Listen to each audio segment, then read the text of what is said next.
All right, everyone. So, welcome to Career Lounge. We are so excited to be back and talk about different things to equip you for your future.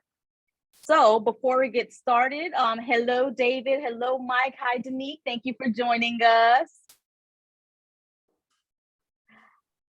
Awesome. So, I'd like to say a special thanks to EXL for making this Career Lounge possible. EXL is a leading data analytics and digital operations and solutions company. You can learn more about EXL at www.exlservice.com. Thanks to their sponsorship, we're able to provide this opportunity to you at no cost. So before we jump in, I'm going to talk a little bit about L.O.V.E Our Youth, and then we're going to hand it over to today's facilitators, and we're going to learn more about them and their career journey. So L.O.V.E Our Youth is a 501c3 nonprofit organization. Our mission is to encourage youth to embrace their self-worth and value life lessons in order to maximize their potential. So today, we're going to talk about making decisions and the decision-making process in terms of your career. But before we kick that off, I will just first, like Mike and David, I'm gonna hand it over to you all just to tell us a little bit about yourselves. So whoever would like to go first.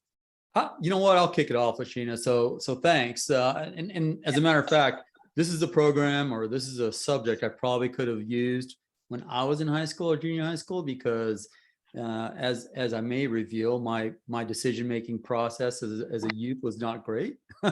So like we talked about earlier, I didn't really get my plan together until I was in my late 20s, early 30s. So a little bit about me: I'm a vice president with EXL Services. I've been with the company a little over 2.5 years.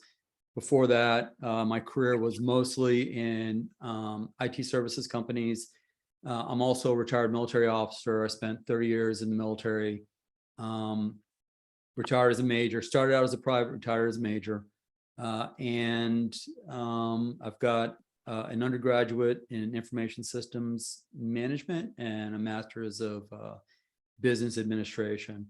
And in my role, I'm responsible for a number of clients, as well as profit and loss and customer relations and things like that. So a little bit about me.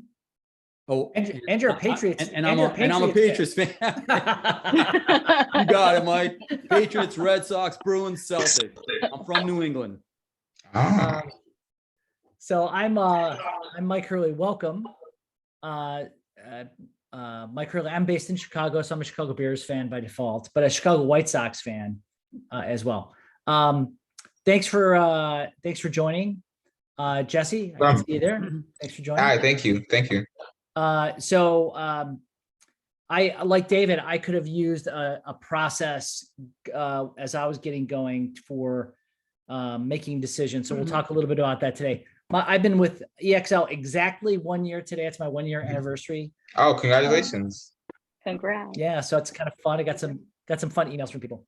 But my job at EXL is I'm responsible for interacting with clients and helping solve problems that they have, and then connecting them with what we do at EXL. Which, by the way, Lashina, that was an amazing commercial message. Thank you. For EXL. Very well done. My background is I've been an entrepreneur most of my life. I've opened up 5 companies, started 5 companies along the way. Oh, wow. I've had some corporate jobs like I do at EXL. And a lot of my work has been in consulting, IT, that kind of stuff. So this is a topic that I thought a little bit about ahead of today. So we'll talk about that too. But, between David and I, we're going to kind of walk you through what we, not only the prepared text that we have, but just kind of our thoughts on how to make good decisions. I also have 4 kids. So I've spent 31 years, it's my oldest, helping my kids make decisions. So as we go through this, maybe I'll have some questions. I'm gonna, was that good, Lashina? Is that enough? Yes, that's awesome. Yep, Okay. Yep. So I'll share one more thing. Okay. I'm an amateur woodworker. Ooh. That's my part-time hobby. So I'm making a big shelving unit, an 8-foot by 2-foot shelving unit right now for my wife. So, but I won't show you my shelving stuff today, even though I want to. So Now you're gonna have to continue to update us on how that project is going. Yes. yeah, so it's been a lot of fun. I got a cool new tool. So I'm really moving. So we're gonna talk about direction today. And as I was thinking about this earlier, I was thinking about air travel. And I don't know if everybody's pretty much been on a plane, not everybody, but one of the things I was interested to learn is that pilots do a particular thing in every cockpit, in every plane, before they take off. And does anybody know what that is? I would assume prepping the plane, at least making sure everything is ready to go. That's a very good guess. And you're right, they do. But they also go through a checklist as well. So they're now on, I think they're on MacBooks or something like that. They're on iPads. On iPad, thank you. But before they were on paper, they had a paper checklist and they'd go flaps, check the tires, right? They'd go through the whole thing. And I like to think of decision-making as very much like you're a pilot in a plane and you have to go through the checklist. And this decision-making is really about that checklist and what it's about. So before you go off on your journey, whether you're going off in a car and you click on Google Maps, or you decide to grab a paper map like I sometimes do, it's all about how do we find our way and what's the best approach to that. So we're going to talk about direction for careers as well. So I will follow this kind of loosely. I don't like reading slides, but we're going to cover the steps in planning a model in your planning approach, building your checklist.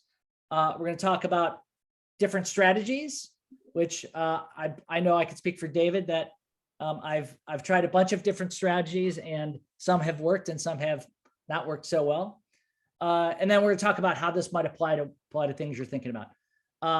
And I don't know if there's a way for YouTube folks to chat to you live, Lashina, but Jesse, if you have any questions or anybody has any comments as we go along, feel free and we'll dive in.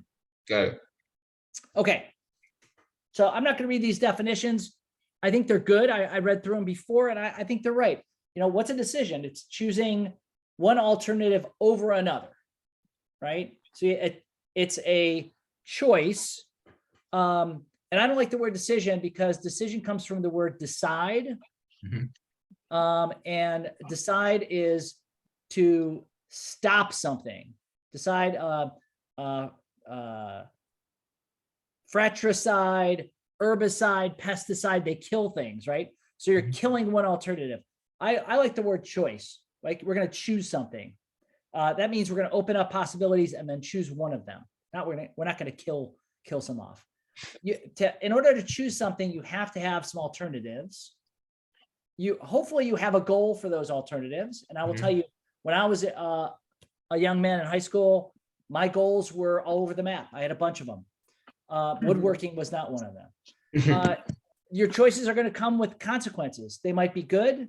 You might end up as a major in some branch of the military, or you might make the wrong decisions, and those all have consequences as well, as we all know. And then valuing, there's a bunch of different approaches to valuing your decisions and your choices. We could talk a little bit about those.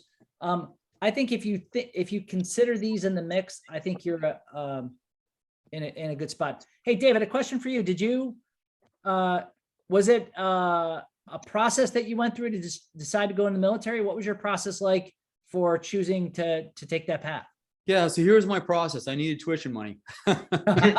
So let me just talk. Yeah, so let me just talk about goals a little bit, right? So I think all the things that you just laid out, Mike, are fantastic. One of the things I will say is, so to the point that Mike had, when I was young and in high school and junior high school, I only had one goal, and that was to be an Air Force fighter pilot. That was the only goal that I had. All right. And unfortunately, as a kid, I had poor vision. And so I was ineligible to be a fighter pilot. And so the reason I bring that up is I think it's important to not just have a single goal, right? And that speaks to alternatives. Have multiple goals, and have multiple objectives that you're trying to achieve, because we have a saying in the military: no plan survives contact with the enemy. Well, you don't really have an enemy here, all right, but you do have life, right? And life can sometimes deal you some tough cards. So you want to have alternatives, right? So plan, have goals, but also have alternatives, have backups, have different goals that you may want to achieve depending on what it is that you decide, because all of us, we're going to you go through a process of evolution in what your desires are, what your likes are, what life deals to you, and what you have to handle when life does that to you. So just be flexible as well. Mm. Right on. Oh, sorry, quick question. Because David, what you said is like really, really something I think I'm currently in right now. On my junior year of high school, I'm thinking more towards the future. And so far, I've been looking into like medicine for almost most of my life throughout middle school. And I've been trying to invest and really put like a lot of my time and energy into my science and stuff. So like you said, like with these alternative and options and making sure like, I know what my goal is, but also to have like something to fall back on.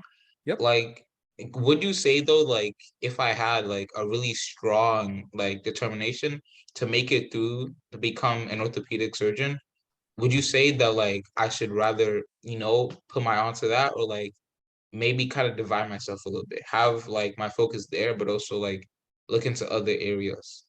Look, what I would offer, Jesse, and first off, congratulations. I think that is a super admirable and ambitious goal to have. Thank you. And good luck to you. I hope that you achieve everything that you dream of. Thank you. What I would say is, I would say never give up on your dreams. All right, never. But have a plan. All right, for how, if you get the saying, right? If life gives you lemons, you make lemonade. Right. If you've got that, if that's your dream and that's what you really want to achieve, never let that go. Be prepared for how you might deal with some of the setbacks that life will inevitably hand to you. All right. But don't give up on the dream. Okay. Yeah, and if I could add to that, David, I think it's great advice. And I would say, Jesse, one thing to think about is there are lots of old geezers like me that are in the medical profession that would be willing to talk to you. So as you're thinking about these things, there's no reason that you can't reach out through your high school counselor or through a friend of the family or a parent and say, hey, can I go talk to an orthopedic surgeon? And let me see what it's like. And let me find out what his or her path were in getting there, and what kind of classes did they take their senior year in high school, and what did they do over the summers. So you can learn from others. And I think it's a good way to get exposed to it, because you might go, oh wait, there's blood involved. I'm like, I don't do blood, right? So there are some things that just being aware of can help your decision-making process. That's great advice, Mike. Got it. Thank you. I'm definitely gonna have to do that. Yeah, and I will tell you, it can be intimidating, but a lot of folks love to talk to younger folks like you and go, hey, here's what I learned. I wouldn't do this, right? And they'll tell you to do that. It's $1 trillion, but if you do it this way, like David did, right, you might be able to get somebody to help you with your tuition and move forward quicker or easier. So I'll jump back to the slides for a second and just say that it's important to know that some decisions are a lot more important than others. So focusing on the career is an important decision. And I think the point here is not everything needs a process, right? If I'm going to go, I'm trying to decide between McDonald's and White Castles. Does everybody have White Castle by now? Yeah. Yeah. So White Castles, by the way, best hamburger in the world. Anyway, if you have to, that's not that big of a decision. The implications or the consequences are not that big a deal. But if I'm thinking about driving to a new place that I've never been to before, and we have an electric car now, I have to plan my trip very deliberately, because I have to make sure there's enough power, there's enough chargers along the way that I can make it up there. So I think some things require a process and need a model, like the planful model we'll talk about. Mhm.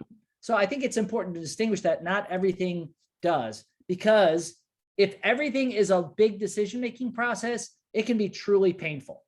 Yeah. Right? I mean, you could spend a ton of time.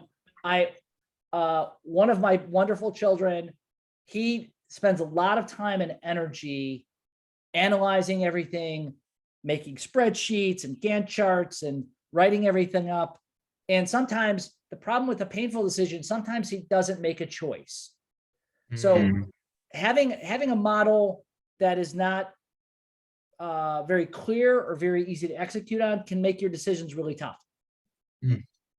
I've made impulsive decisions. I know David has not, because he was in the military, but You give me too much credit, Mike. Thank you. well, I think they discourage impulsive decisions in the military, I'm guessing. They do. But I as a young man, I made some impulsive decisions. I jumped into some things. I jumped into some jobs that maybe I shouldn't have. I made some decisions as an entrepreneur that were impulsive. Some worked, some didn't. And certainly not always the best way. You want some information before you make a decision, especially if it's beyond White Castles. Mm. The third thing I really don't like, I don't like people making decisions for me. And so having a process can keep you from having to, or being burdened with somebody making a decision for you. Hey, Mike, you took too long. So here's your choice. You're going to this school, or you're not going to get that. You can't get that tuition reimbursement. You're going to have to do this. So, so I think that's the worst outcome, and not having a plan can drive that. And then sometimes it's a good idea to not make a choice, right?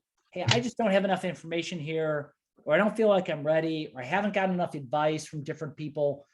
It might make sense to put off a decision.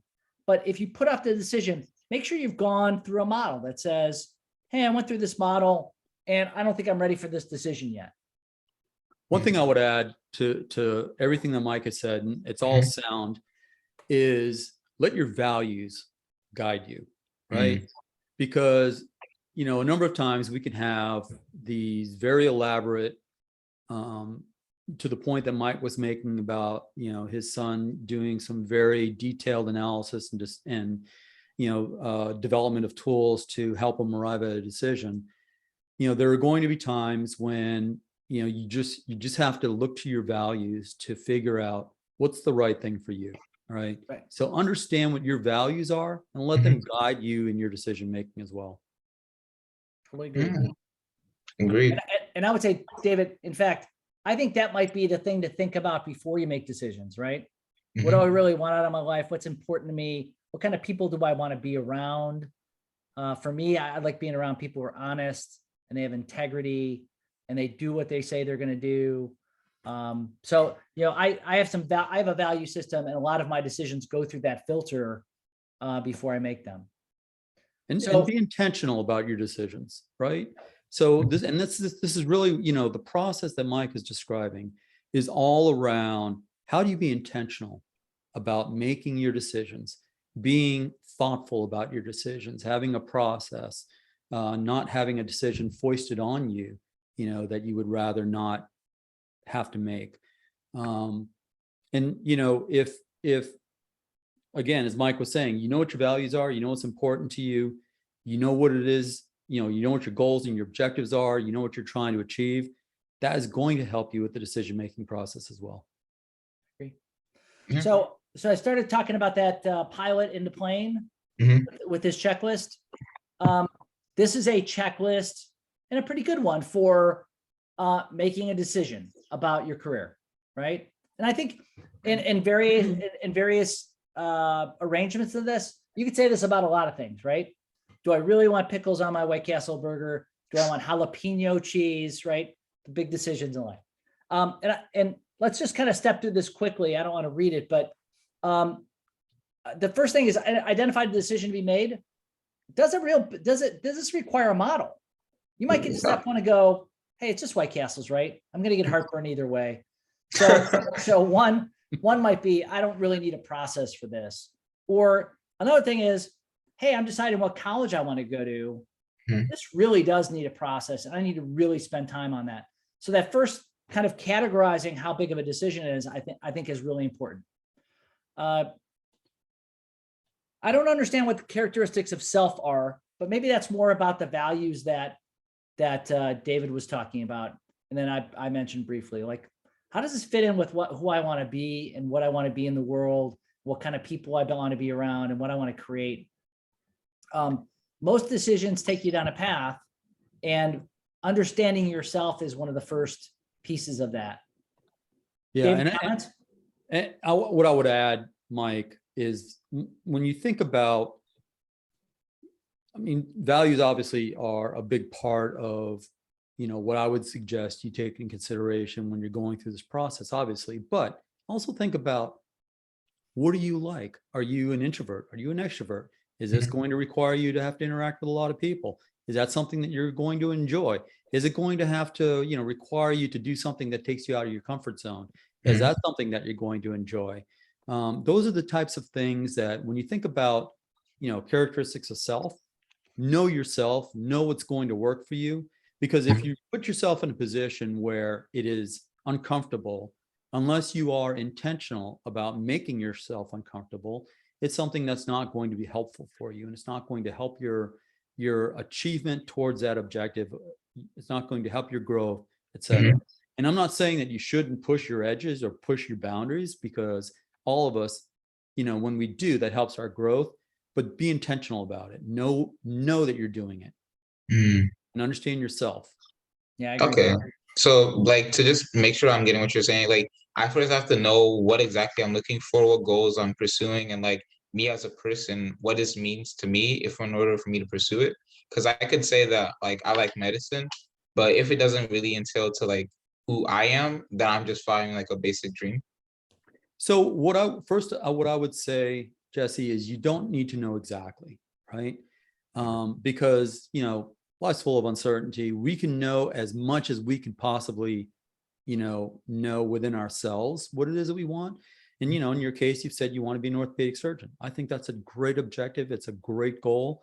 But, to your question, and like Mike was saying earlier, you want to be a surgeon, it's going to involve cutting on people, right? Potentially. It's going to involve blood. It's going to involve, a lot of things that maybe, are not compatible with who you are today. But that doesn't mean that you can't become that person. If you understand what it is that you may be facing, that you may have to deal with, then you have a plan, or you know what you have to achieve, all right, to meet your plan. Right? Correct. So, it's all about, again, learning as much as you possibly can. All right. And then preparing yourself as well as you possibly can, if you know that that's your objective. Got it. And we'll cover this in the next point, but just picking on an orthopedic surgeon for a second, that's a very wide array of things that could be done in orthopedic surgery, right? There are people that, if I'm more inclined to machines and engineering, there are devices that surgeons use. They use all kinds of crazy saws and hammers and all kinds of stuff, right? People design knees and hips for people to be, and there's genetics involved. There's pharmacology, there's pharmacy stuff, there's drugs. So there's a wide array of, and to piggyback on what David said, I think it's important to think about, what about that thing makes sense to me, is why I like it. I'm interested in it because, and therefore I'm good at these things. You put those together and you go, oh, I might want to be an orthopedic neurosurgeon. I mean, I don't even know if that's a thing, right? But you might, based on where you might explore different things, which is what we're going to talk about next, alternatives, right? I read a book once on decision making, and an analogy stuck with me. Decisions are like being in a dark room, and you have a spotlight. And the problem most people make with decisions is they search around a little bit, and then they find a spot that they want to hit with the spotlight because they think they found the answer. And the problem with decisions is you need to bring that spotlight way out so you can see all the different alternatives. And most of us Yeah. don't move the beam around enough and don't make it wide enough to really see what the possibilities are. So I would, this concept of identifying alternatives is a good model when you're thinking about, hey, I wanted to be an entrepreneur. Well, what kind of business do you want to open? What's important to you? There's an ice cream stand. I can open a donut shop. I can open a high-tech consulting company. There's all kinds of things. So how do I list those alternatives in a way that I could start exploring them and shining my spotlight around? Mhm. I was just going through with another one of my kids, this concept of information collection. What do you know? Most of us don't know a lot about the alternatives, right? So it requires some work. I read a lot of books. I do a lot of YouTube. I do a lot of Googling just to find out, hey, how do you build this new cabinet? And I'll find out about the difference in joinery, how to join different pieces of wood together. There's a bunch of different ways. And so I'll identify those alternatives and go, I think this is the best approach. And I think we need to do that with our careers too. Mm. So Yeah. Ben Franklin, have you heard of Ben Franklin? Everybody has heard of Ben Franklin, right? Yeah. So Ben Franklin has a system that's called the Ben Franklin. It's a T, right? And you have a plus on one side and a minus on the other. And you write down all the good things about an alternative. And on the other side, you write all the bad stuff. You've heard that. Most I've seen people know them. it's called Ben Franklin. He invented it, theoretically. So I like that system as a good method of just mentally exploring all the different positives and negatives about the alternatives. Well, if I open an ice cream shop, I'm going to be poor because I'm in Chicago. So 6 months a year, I'm going to have to eat peanut butter. And, in the summer, I'm going to be so busy, I won't be able to enjoy the summer. Okay. The pros and cons make an ice cream entrepreneur out, right? Yeah. So you get the idea, pros and cons, but finding a way to put alternatives in the proper order, I think is really important. Then take action. Action doesn't have to be, I'm going in. Mhm. At EXL, we do a lot of what we call proof of concepts. As a young people, you have the option to go, hey, can I do an internship at a hospital? Can I do a summer job at a doctor's office? So you can do these little short stints to see, I think this looks good. I've weighed out all the alternatives. Now I'd like to check it out and see if this really makes sense. And then you go to a hospital and you see, man, I'm surrounded by sick people all day. People aren't wearing masks. The germ thing freaks me out. And that might be enough to go, I don't think I want to do this, right? Or you might get there and you go, this is my spot. This is where I got to be in the universe. I'm going to work at a hospital. But actually taking some action and doing something. A lot of people get through step 5 and they get stuck. And putting those ideas into order. Like, for example, the New England Patriots last night had a game plan. And they got to 5. They had all their game plan in order. They didn't execute. Right? They did not. So You just had to as go an there, example. didn't you? You had to go there.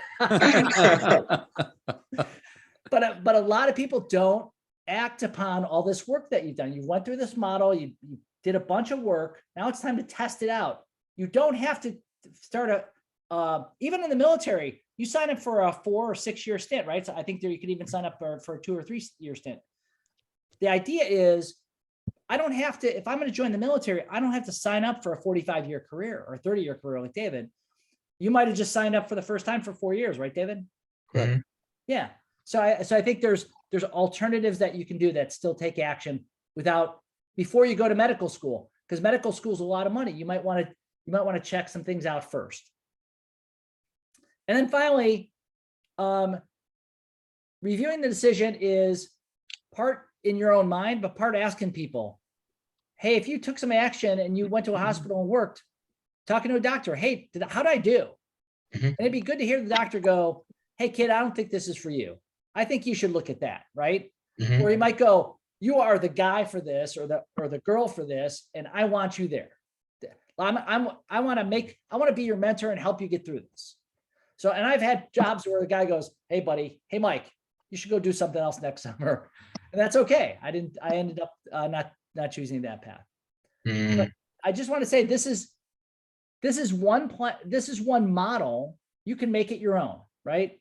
And some people say, hey, I need at least three alternatives, or I want to, whatever you want to do. I think there's a lot of different ways that you can do this, but this is a good model for being deliberate and really conscious about how you're going about it. David, anything to add? Yeah, so a couple of things. First off, I mean, I think, what you've identified about this being a good model is spot on, Mike. It really is. As you progress in your educational career, you will have opportunities to learn about, different models that are, more fulsome than this, but this is a good distillation. All right. There's a Harvard industrial psychologist. His name is Max Bazerman, and he's well known for teaching about what he calls cognitive decision making. Okay. And most of the stuff that Bazerman does, is distilled in this model that, you guys are seeing right now. All right. And it really comes down to being, intentional and thoughtful and understanding your alternatives and, using a rational model for evaluating your decisions, getting feedback, testing the model, so on and so forth. So, I'm with Mike in saying that this is a good model. One thing I will disagree with Mike a little bit about is, it's good to get feedback. All right. It is absolutely good to get feedback. And some people may say that it's not the right path for you. Don't let that discourage you if you really want to achieve something, right? Take the feedback, understand why they might say it might not be for you. All right. But if it's something you really want to achieve, don't be discouraged by the feedback. Figure out where that feedback comes from and whether or not you can fix it and improve. Yeah. Well said. I agree, David. Well said. Yeah. I want to take a pause for a second and ask Lashina. We're at about 30 minutes. I want to make sure that we're on time for the content you wanted to cover today. Yes, we are good. We are perfectly good. Are there any additional questions before we go into homework? I have a question.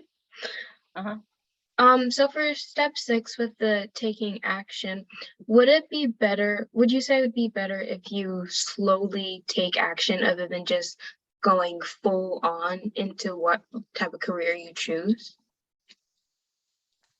So yeah, I'll go ahead and take that. I'm going to say that I'm going to be like an economist. It depends. So sometimes that may be the right decision, Danik. I mean, you've got to evaluate, right? You've got to evaluate yourself. You got to evaluate the circumstances. You got to evaluate the decision. What does it mean for you in terms of life? So for example, the example that Mike gave with me, right? I made a 4-year commitment. All right. I took action. Okay. It worked for me and it was the right one for me, but it might not be for everybody. Right. It might be, in under the circumstances like that, maybe you want to take a shorter contract or a shorter enlistment.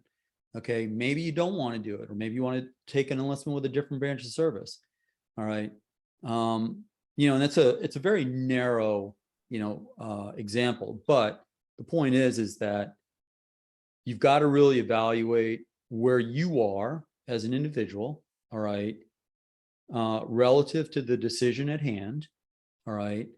And whether or not it makes sense for you to take an incremental step or go all in. Right? I'm sorry if that's not very helpful. Okay. In terms of answering your question, but it really kind of is the way things are.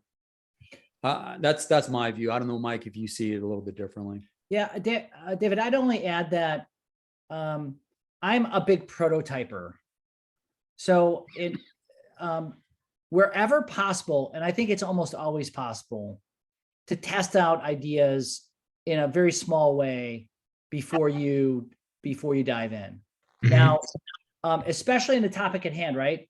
In in a career, there are a crazy number of ways that you can dip your toe in before you dive in. Sometimes and you just go, hey, I'm ready. This is the right thing. I think a splash of reality is just such a good thing, and being able to do something even in a small setting can really help you, maybe send you back to this and go, hey, you know what? I don't know if I've collected enough information. Am I going to be able to make enough money doing this? Am I going to be able to live where I want to live? Am I going to be able to take vacations in the summer like I want to do? So this can be an iterative process, Danique, and I think it can't, to your point, I think it can be iterative. And I think there are times too where you just go, hey, I'm in. And at some point you do have to commit, right? At some point, David had to sign the papers for enlistment and go in. But I think there are ways, maybe less so in the military, but I think there are ways that you can do that. I will tell you there's a way. ROTC. So I have one of my good sons, his boy is in the Army ROTC up at Michigan State University. And that's a good way to put your toe in, right? You can try it out and go, yeah, I think this ROTC thing is the right thing. I want to become an officer and move forward. Or I might go, hey, that was enough and I got it. And I really respect it, but it's not something I want that's right for me. And what I'll also add, Danique, is this, right? I mean, if you make a decision and move forward on a particular path, all right, people will say, oh, I made a bad decision. Okay. It's only a bad decision if you don't learn from it, right? Everything that you do, every decision you make, okay, if you learn from it and it helps you get closer to your truth, then it's not a bad decision. All right. It may set you back. Okay. But it doesn't mean it was a bad decision so long as you learn something from it. Okay. Thank you. Of course. Yeah. And David, I'll add one more thing before we dive into the homework, because we talked about that in our last session. I think a lot of people talk about money. Like, I want to make this much money, or, we live in a very money driven culture. And I think money is important. We need money to live, right? And eat and stuff. But I think that should only be one of the criteria. And I think I think people should think about their time as the most valuable thing that they have, and not money, because David and I have been working for a long time. It's my 1-year anniversary at the XL, but it's my, I don't know, I've started working when I was 16. So I guess my 42nd year of working. That's a long time. And that's a lot of time invested in things that I do every day. I have to enjoy that. So I think you really have to look at, am I gonna wake up in the morning and go, hey, it's raining and cold, but it's still a really great day because I'm working on something that I find really interesting and challenging. So think about time first, money second or third or fourth. I think time and happiness are way more than money. Yeah. I'll agree with that too. One thing I will say though, it's for where Mike and I are at in our careers, it's easy for us to say that, right? Because we're at the mature stage of our careers where, we are recognizing just how valuable and important time is. All right. But I will not disagree. Okay. You have to, assuming you've got enough money to have a place to live, buy groceries, pay your bills. All right. Assuming that's true, think about the decisions that are again, it's going to come back to values that are going to serve your values best. All right. Back to the point about, good decisions, bad decisions. Again, as I'm going to say it again, as long as you learn from your decisions, it's never a bad decision. But one thing that is very important, and Mike kind of alluded to it, is to have the right attitude. All right. You have to be resilient. Okay. You're going to experience setbacks. It's going to happen. It happens to everybody in life. All right. How you deal with it, okay, is going to be a major factor in your ultimate success and ultimately achieving, your plan. All right. you know, you know how the saying goes, it's not whether or not you get knocked down, it's how you get back up. Yeah. Right. And it sounds trite, sounds like a platitude, but it's true. Right. You have to get back up. You have to stay resilient. You have to keep the right attitude and just, you know, keep driving towards your objectives, towards your plans. Agreed. Yeah. Lashina, how do we do homework here? I'm not sure. Do you want me to just kind of read it off or? Yep, you can read over homework. So homework, you Mhm. all, is more of something that we encourage you to do on your own. It is not required for the next session. So don't make this be the reason that you don't come to the next session because you didn't do homework. But it's more just something to kind of help you apply what was discussed today. So yes, Mike, if you don't mind just sharing homework. Yeah, so and since it's not mandatory, you can make this a little bit, you know, what we've talked about today and what's important to you. But you know, I'm a bullet guy, so I like writing bulleted lists of stuff. But I You would sure say you weren't in the military? about it. But I do lists like this all the time. What you see up on your screen with the homework, which is, hey, what do I want out of what do I want out of a job? What do I want out of a career? What's important to me? You know, I think a description of yourself is kind of hard. I mean, it's probably hard for me today. A lot of people have trouble describing who they are, but you could start about what's important to you and what you like to do. And, you know, I tell people that, that, you know, you're doing something you really love to do when you forget everything around you when you're working on that. So for me, I mentioned my hobbies, woodworking, right? Not just White Castles. I also do woodworking. And when I'm woodworking, I don't think about anything else. And I'm really into it. I'm in a zone, right? And I think what are those things, just thinking a little bit about what are those things that put you in the zone? Like what's really cool about when I'm doing this, I'm really feeling it. So maybe just some introspection, just thinking about what makes you happy and what you like to do and what's interesting to you would be a good exercise here for that first bullet. How other people see you, how your parents and guardians see you, this might be a good conversation. Instead of, you know, talk about taking action, right? Instead of writing about how other people see you, I would go say, hey, what do you think I'm good at? You know, what do you think I should be doing? What have you seen me do that's really excellent and really cool and that I think I should do more of? Same way with your friends. And remember, you're the average of your 5 closest people you hang out with. And so I have just very few good friends, but they're all like 9s and 10s because they bring me up. And so I would make sure you ask the right friends about this question.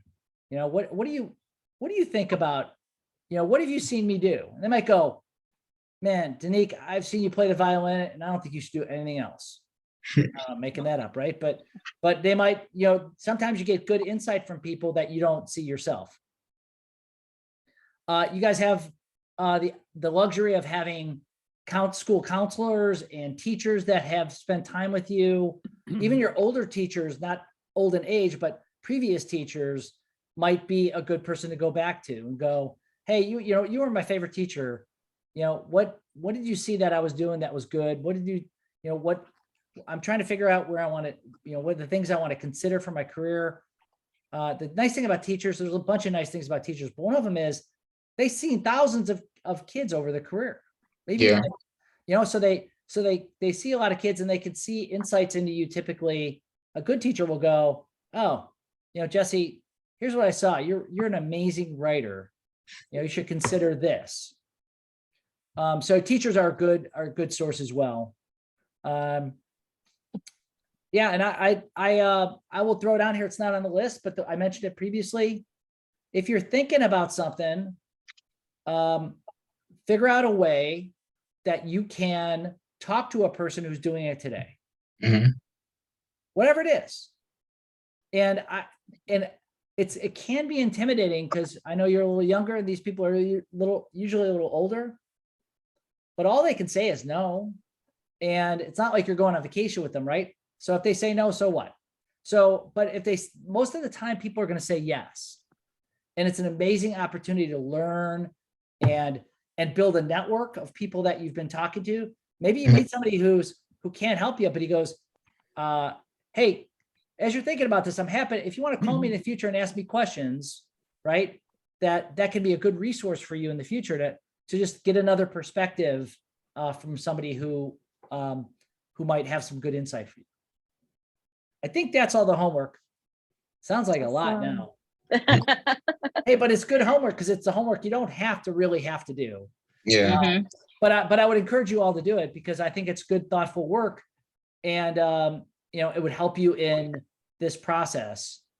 And this process, hopefully, you heard today that David and I kind of talking about a process. I really think this idea of having a process for yourself, whether it's something like this or something else, but having your own personal checklist before you take the plane off is a really good model.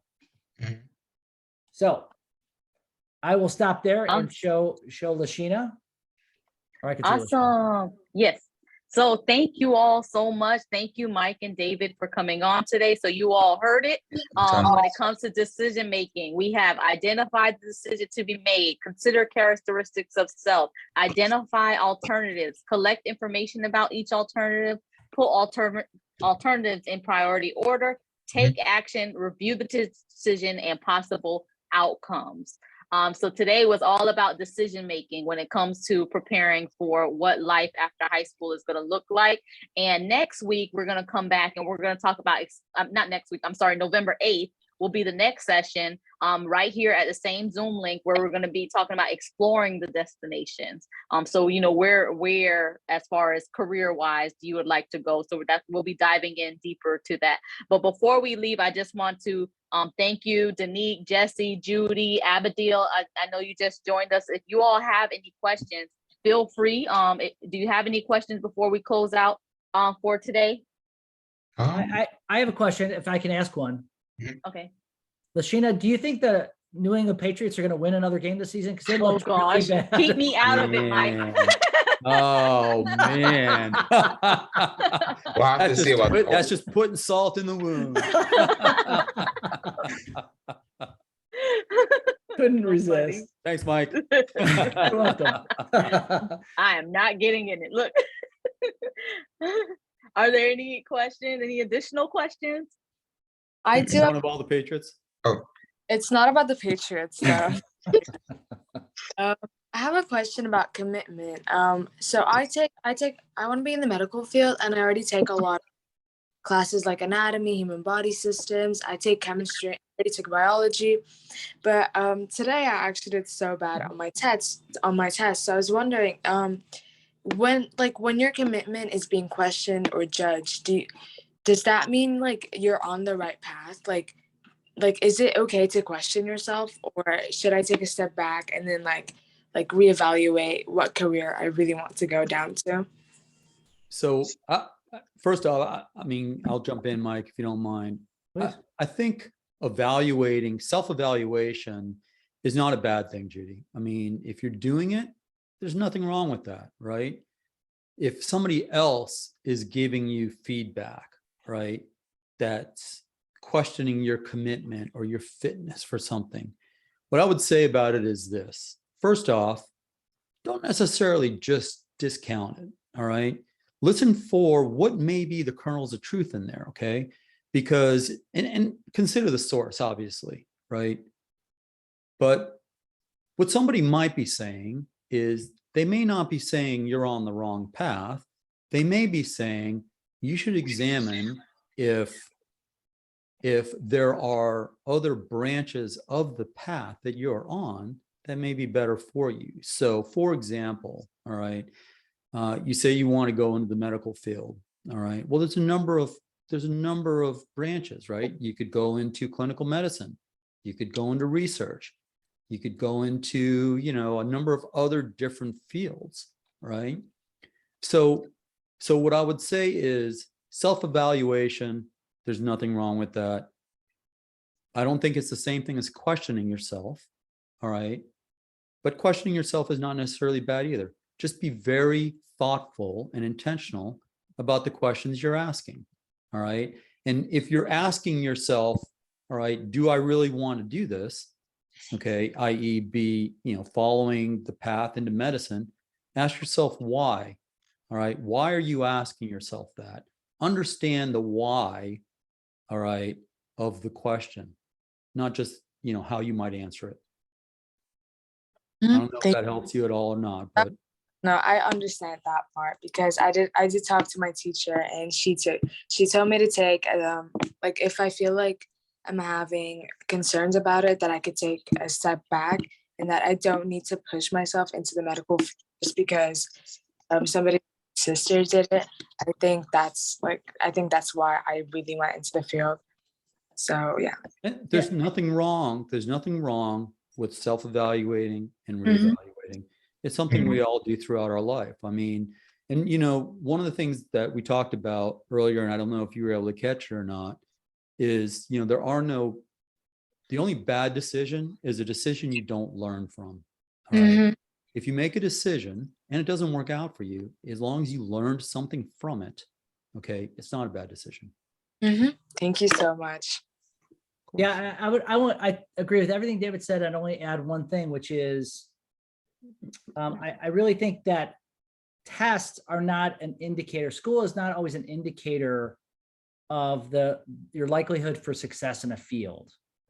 And we all have different studying habits, studying techniques, and the materials are all different. Sometimes, like, I started my career as an accountant, but I was terrible at math. And it worked out because math is different than accounting, and it took some time to get there. But I failed, like I did miserable, I forget what it was, calculus. Oh, I got killed in calculus. I know what you mean. Yes, it was awful. And so, but it taught me that when I was taking business classes early in college, I learned I really like this macroeconomic stuff and financial accounting. So I just want to point out that tests are an important indicator of your progress, but they shouldn't be a determinant unless you just get stumped. Like, I would never be a calculus teacher. Right? That just wouldn't happen. But if I've had bad tests I studied like crazy for and didn't do well. And sometimes it's just tough to get the material, or maybe you're not ready for the material yet. But there's could be a bunch of reasons. I wouldn't use that as your sole judge. I would go through a process for sure. Okay. Thank you. You're welcome. Awesome. Any other questions before we close out for tonight? Yes, Abigail. So the recording will be available in our Facebook group, on our YouTube pages. So you can definitely catch the replays there. And you can find us, let me drop on YouTube. If you type in Love Our Youth Inc., you can follow us and subscribe there as well. Okay. All right. Well, and once again, I just want to say a special thanks to EXL for making this Career Lounge Live possible. Something that I'm going to challenge you all, Jesse, Danique, Abigail, Judy, to do is bring a friend the next time on November 8th. Bring a friend with you to join in on the conversation as we talk about career planning. All right. Yeah. Thank you all for giving the opportunity to speak with you. No, Yes. thank you. Thank you. All right. Well, thank you, everyone. I hope you have a wonderful night, and we'll see you on November 8th. All right. Bye, everybody. Bye, everyone. Bye, everyone. Bye-bye. Goodbye.